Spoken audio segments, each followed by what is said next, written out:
Hello বন্ধুরা, good morning সবাইকে। তো আজকে আমার সকালে ঘুম থেকে উঠতে দেরি হয়ে গেছে। এখন আমি ঠাকুর মুছছি, তারপরে স্নান করে পুজো করব।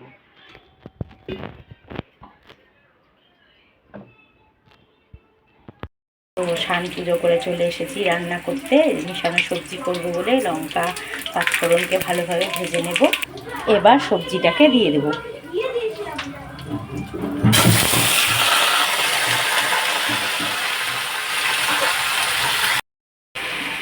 সবজিটাতে লবণ হলুদ দিয়ে দিয়েছি, এবার ঢেকে দেবো। তরকারিটা বসিয়ে দিয়ে মাম্মামকে স্নান করিয়ে দিয়েছি। এখন তরকারিটা হয়ে গেছে। এখন ভাজা জিরের গুঁড়ো দিয়ে দেবো।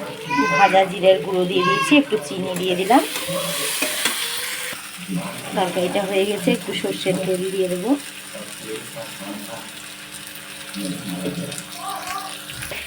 তরকারিটা হয়ে গেছে। এবার আমি প্রেশারের মধ্যে ডালটাও সেদ্ধ করে নিয়েছি খিচুড়ির জন্য। এই যে আমি খিচুড়িও বসিয়ে দিয়েছি। দেখো, একটা গরু কিনলাম বড়, একটা ছোট আছে, একটা বড় কিনলাম। খিচুড়ি হয়ে গেছে, পাঁপড় ভেজে নিয়েছি, আমি খেতে বসে গেছি। ওদের খাওয়া হয়ে গেছে। খাওয়া দাওয়া করে মাম্মামকে ঘুম পাড়িয়ে দিয়েছি, আর আমি শাড়ির ফলস পার লাগাচ্ছি। পুজোর শাড়ি দিয়ে গেছে লোকে। এখন অনেকটা সময় পর সন্ধে হয়ে গেছে, সন্ধে দেওয়া হয়ে গেছে, চা খাওয়া সব কমপ্লিট। তো ডাল বসিয়ে দিয়েছি এখানে, আর এখানে ভাত হয়ে গেছে, আর আলু ভাজা বাদাম ভাজাও হয়ে গেছে। এটাই আমাদের আজকে রাত্রের খাওয়া দাওয়া। তো এখন আমরা খাওয়া দাওয়া করব। এখন রাত 10:30 মতন বাজে।